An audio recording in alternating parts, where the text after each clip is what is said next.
23 out of 40 public universities were bankrupt. Now, the new funding model aims to provide equal opportunities for students from the lowest socio-economic backgrounds. However, over 26,000 students have filed appeals seeking placement in the appropriate funding bands. Now, the model categorizes students into 5 bands, that is vulnerable, extremely needy, less needy, and able. Despite these changes, some leaders and students question the rush to implement the new model, citing insufficient public participation and sensitization. Tonight on Friday Live, we ask you, do you think the new university funding model is fair? And well, joining us tonight are Gishangi Gitonga, JKUAT Secretary General, Joshua Okayo, President, KSL, and Kasmuel Makore, a revolutionary. And Friday Live begins now.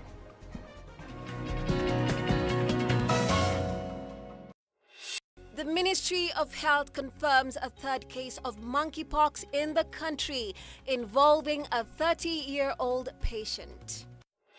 We will present this list on Tuesday. A delegation will be sent to the office of the President and demand that action be taken. Human rights activist groups inform President Ruto that they possess a list of those killed and disappeared amid plans to send a delegation to State House on September 4th to present the list. Wanakiuka haki yao ya kutulipa mishahara, wanakiuka haki yao ya kutuajiri ipasavyo.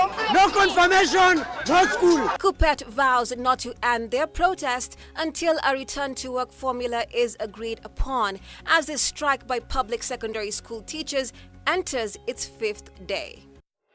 Kenyans will need to pay out of pocket for medical expenses that exceed the Social Health Insurance Fund allocation or for services required more frequently than covered in a year.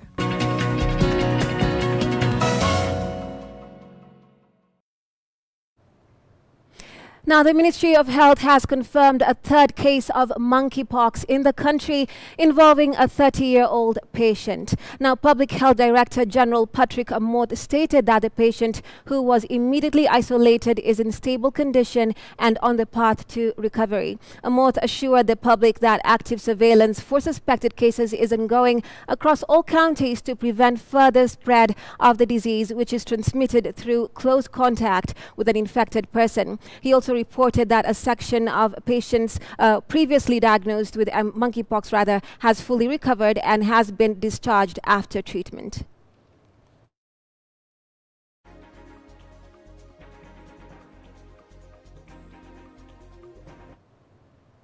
While critical gains have emerged from the ongoing strike, according to the Kenya Union of Post-Primary Teachers, that is KUPPET, the 2021 collective bargaining agreement has been implemented and the government has committed 18.7 billion shillings for the confirmation of JSS teachers. Additionally, health funds have been allocated under the teachers' medical cover. However, KUPPET has called on teachers to attend church services this Sunday while in preparation for a major demonstration starting Monday. Outstanding issues include the promotion of 130,000 teachers, discussions on a new CBA, and a return to work formula to ensure the Teachers Service Commission, that is the TSC, meets its commitments. The strike has been very, very effective and successful, with the learning paralyzed in all post-primary institutions in the country. The union takes great pride in the many gains we have made over the last 5 days, and these include commitment by the Cabinet Secretary for Labor to ensure that teachers on acting capacity on appointments are properly remunerated, confirmation by the Cabinet Secretary for Education and the Permanent Secretary for Finance that the government will avail 18.7 billion for the confirmation of 46,000 teachers. Confirmation by the Cabinet Secretaries for Education and Finance that the government will employ 20,000 new teachers to address the yawning deficit. the TSC sent us a circular indicating its full compliance with the CBA. Time is of absolute essence in the case of the JSS teachers, some of whom have now served as interns for nearly 2 years. We challenge the Teacher Service Commission to show leadership towards an amicable resolution of the strike through a return to work formula with the union.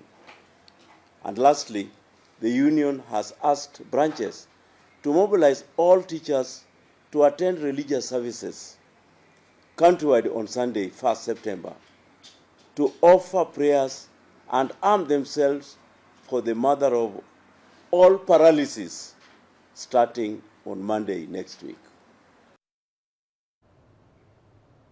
Meanwhile, the ongoing strike by public secondary school teachers has now entered its 5th day. The teachers have vowed not to call off their protest until a return to work formula is agreed upon. Now, they have urged parents to keep their children at home and have called on all teachers across the country to stand in solidarity with their cause. Key among their demands are the full implementation of the 2021 to 2025 collective bargaining agreement, as well as the recruitment and promotion of teachers.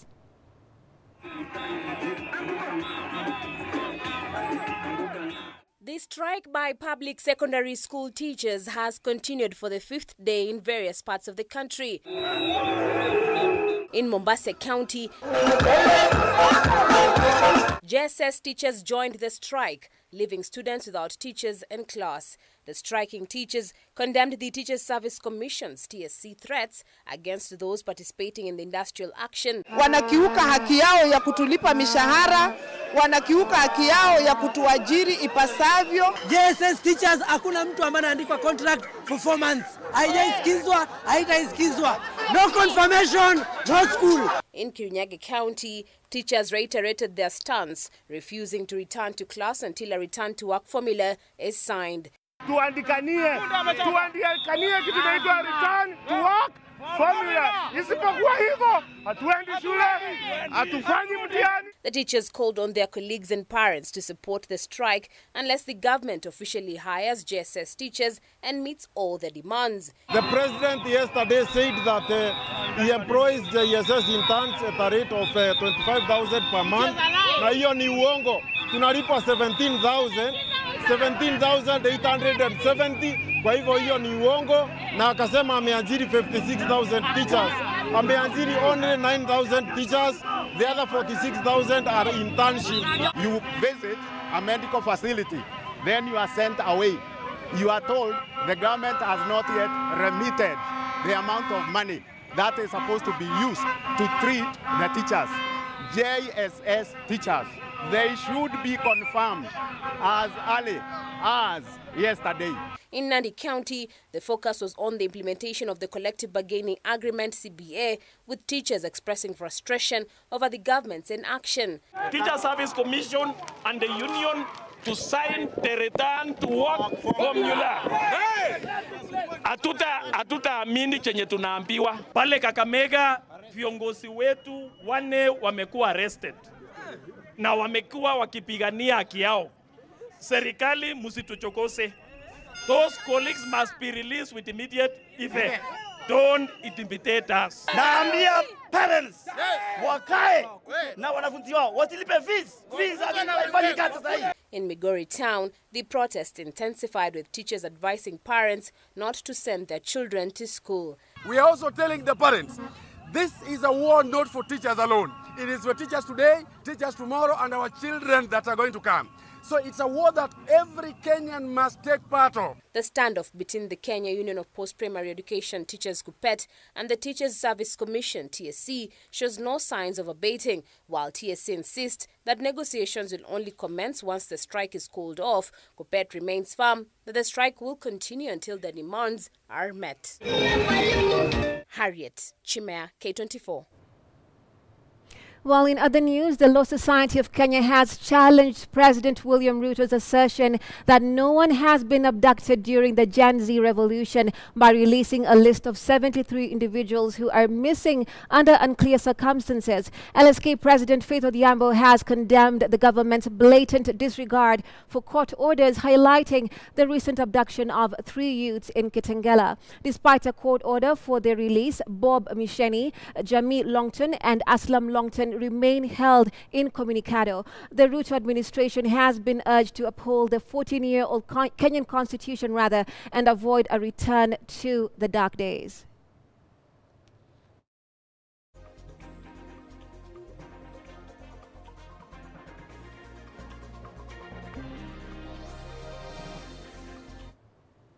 And human rights activist groups have pledged to present a list of individuals who have been killed or disappeared to the president on September 4th. This move aims to combat extrajudicial killings and enforce disappearances in the country. President Ruto had recently expressed a desire to review the names to take decisive action. While President has acknowledged the need for a framework to compensate victims, families of those who perished in Kware are still awaiting proper burials for their loved ones. Majibu Kitsao with that report.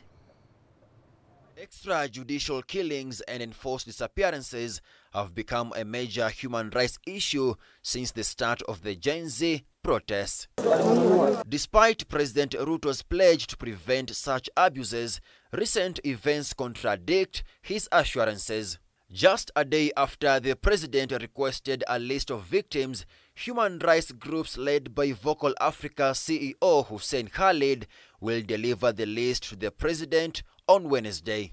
Families of victims found at Kware dump site are calling for the resumption of body retrievals.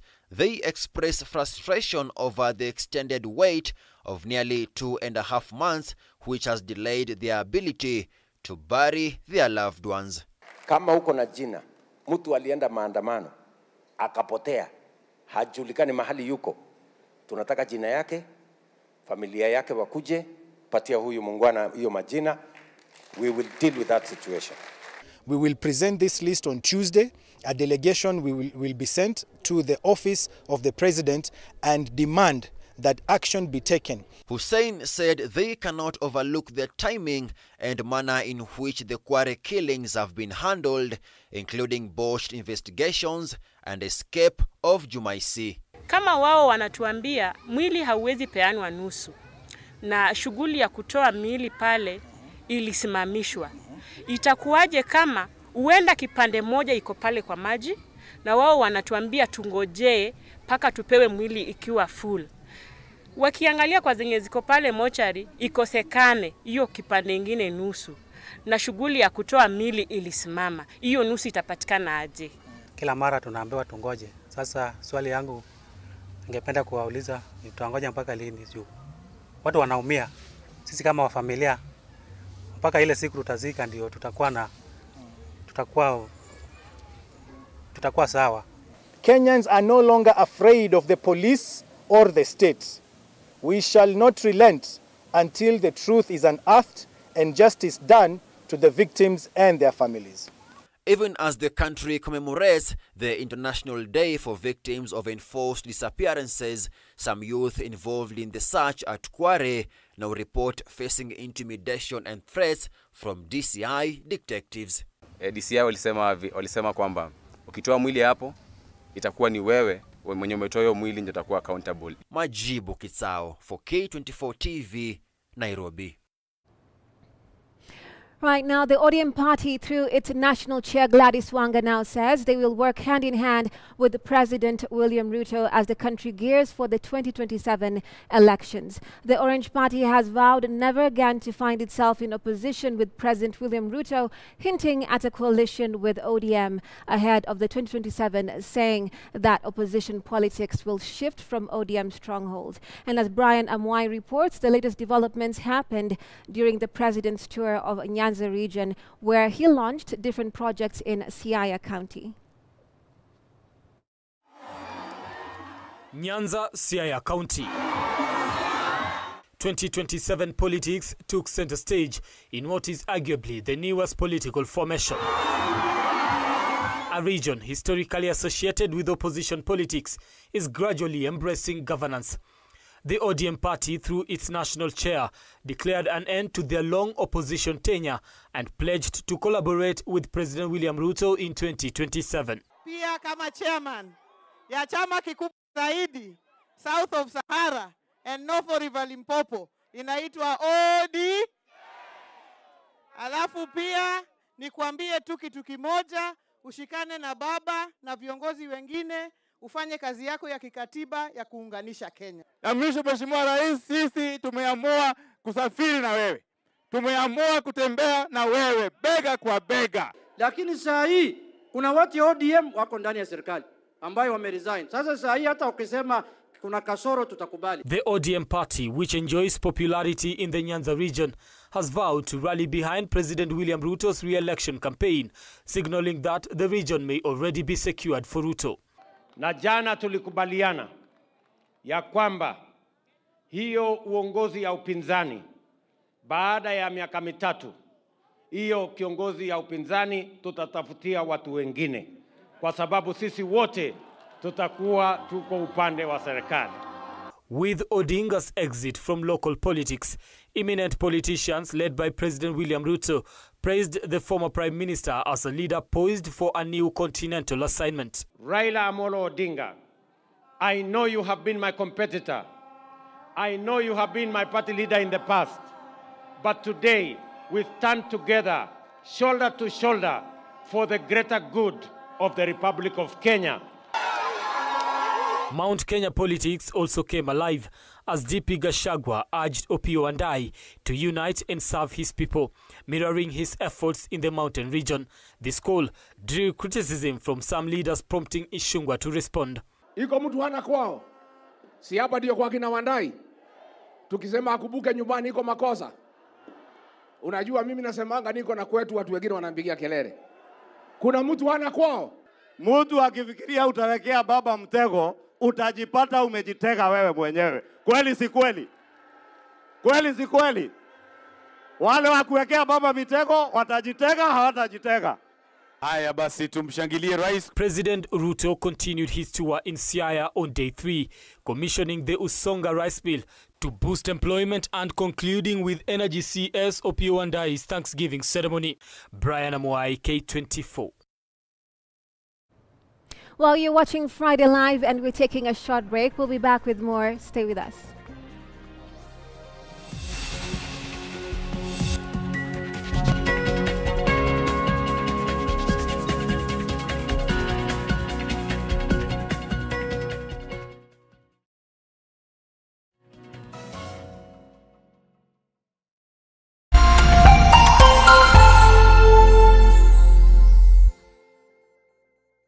Cheza kama wewe na cheza sita. Ushinde hadi mara 5,000 ya beti yako teke.